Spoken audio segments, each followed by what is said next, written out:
Halo semuanya, semoga teman-teman dalam keadaan sehat dan senantiasa bahagia ya. Pada video kali ini, kita akan membahas mengenai pemantauan dan pengendalian.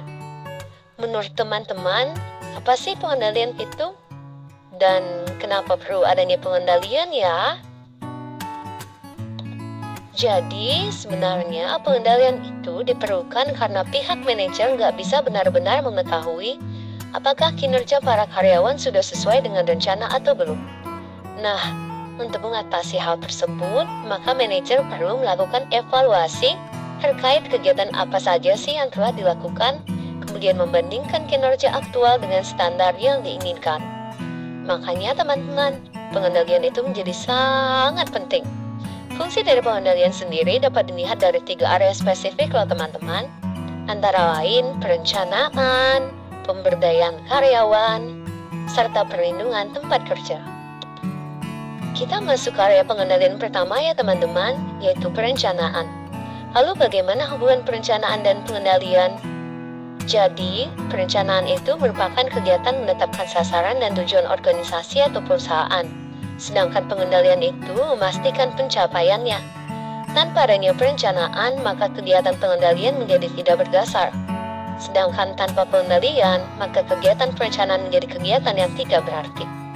Ketika kegiatan perencanaan sudah dilakukan, maka kegiatan pengorganisasian berupa manajemen sumber daya manusia dan pengarahan juga harus dilakukan loh teman-teman, dan akhirnya akan bermuara pada kegiatan pengendalian. Area selanjutnya adalah pemberdayaan karyawan. Sebenarnya banyak manajer yang enggan memberdayakan karyawannya loh teman-teman. Alasannya kenapa ya? Alasannya karena mereka takut akan terjadi kesalahan yang nantinya malah menjadi tanggung jawab manajer itu sendiri. Tapi, sistem pengendalian yang efektif dapat memberikan informasi dan umpan balik tentang kinerja karyawan dan meminimalkan kemungkinan terjadinya masalah loh. Area pengendalian terakhir yang akan kita bahas adalah melindungi organisasi dan aset-asetnya.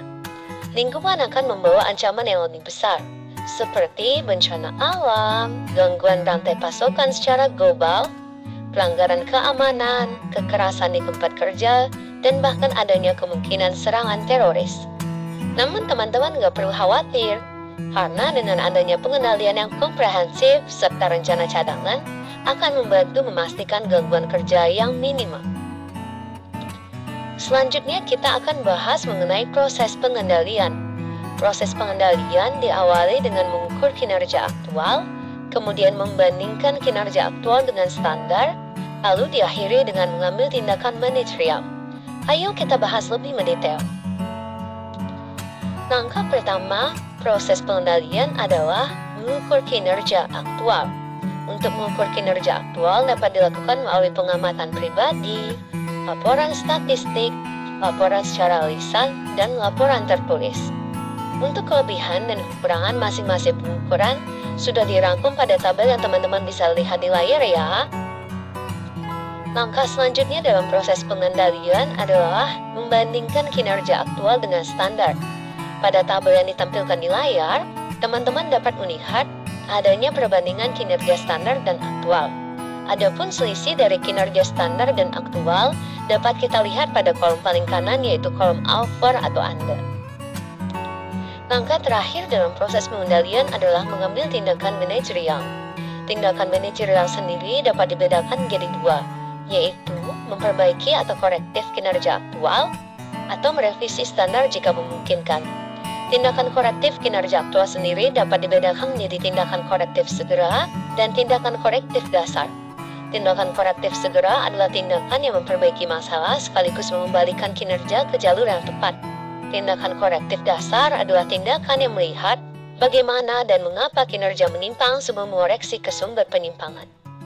Nah, selanjutnya, teman-teman dapat melihat alur bagaimana keputusan manajerial dalam proses pengendalian pada bagian berikut. Pengendalian untuk kinerja organisasi dan karyawan. Ukuran kinerja organisasi sendiri mencakup tingkat produktivitas serta efektivitas organisasi. Sedangkan pengukuran kinerja karyawan dapat dilihat dari tindakan disiplinar dan tindakan disiplinar progresif. Selanjutnya kita akan membahas jenis-jenis masalah disipliner. Adapun masalah disipliner berkaitan dengan kehadiran, perilaku di tempat kerja, tindak jujuran, serta kegiatan di luar kantor. Berikut ini merupakan alat untuk mengukur kinerja organisasi. Input akan ada pengendalian umpan maju, lalu proses akan ada pengendalian secara bersamaan, dan terakhir adalah output. Output akan ada pengendalian umpan balik. Selanjutnya kita akan melihat pengendalian umpan balik dari segi keuangan. Jika melihat dari tabel pada layar, teman-teman dapat menemukan ada beberapa tujuan seperti likuiditas, aktivitas, fleksibilitas, dan leverage yang dihitung oleh berbagai risiko keuangan. Terakhir, kita mau melihat pengendalian umpan balik yang mencakup pengendalian informasi dengan menggunakan manajemen sistem informasi, kartu skor yang berimbang yang digunakan sebagai alat untuk mengukur kinerja, dan tolak ukur untuk melihat praktik terbaik yang dilakukan baik oleh kompetitor maupun non-kompetitor. Sekian materi kita terkait bentuk pemantauan dan pengendalian. Semoga bermanfaat dan menambah wawasan serta pemahaman teman-teman semua ya. Sampai berjumpa di video selanjutnya. Terima kasih.